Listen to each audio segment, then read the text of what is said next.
मैं ना कर्मों में बहुत ज़्यादा विश्वास रखती हूँ। तो इस बार जब मैं गिरी, मुझे चोट लगी, तो मेरी जेठानी दीदी आए मुझसे मिलने के लिए और मैं रोने लगी।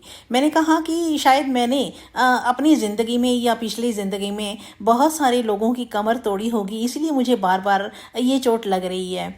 तो मेरी जेठानी दीदी कहते हैं रोती क्यों है, कि भगवान ने एक छोटा सा दुख दिया है तो कोई बात नहीं, थोड़े दिनों में ठीक हो जाएगा।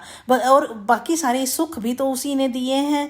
तो फिर मैं उसके बाद सोच में पड़ गई और आज तक मैं ये सोच रही हूँ कि हाँ, ये सही तो है। अगर हम अपनी ज़िंदगी में दिए हुए भगवान के सुखों को याद करने लगें, लिस्ट बनाने लगे तो कई पेज भर जाएंगे, और दुखों की लिस्ट बनाने लगे तो शायद एक ही पेज भरेगा, और उसमें भी ऐसे लगेगा कि ये दुख क्या था, ये तो मुझे आज तक थोड़ा बहुत याद है लेकिन ज़्यादा याद नहीं है क्या हुआ था उसके बाद।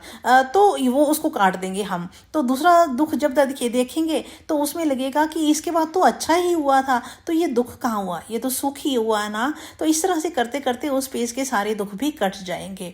तो इस तरह से हमें उस भगवान का शुक्रिया अदा करना चाहिए कि है भगवान, तुमने हमें अपनी ज़िंदगी में, इस ज़िंदगी में इतने सारे सुख दिए हैं, तो आपका शुक्राना। जितने सुख आपने हमें दिए हैं, इतने कितनों को दिए हैं। और अगर एक छोटा मोटा कोई दुख आ जाता है तो उसे भी हंसी खुशी झेल लेना चाहिए, और वो थोड़े दिनों में भूल ही जाता है, जैसा कि अब मैं भूल चुकी हूँ या भूलने वाली हूँ।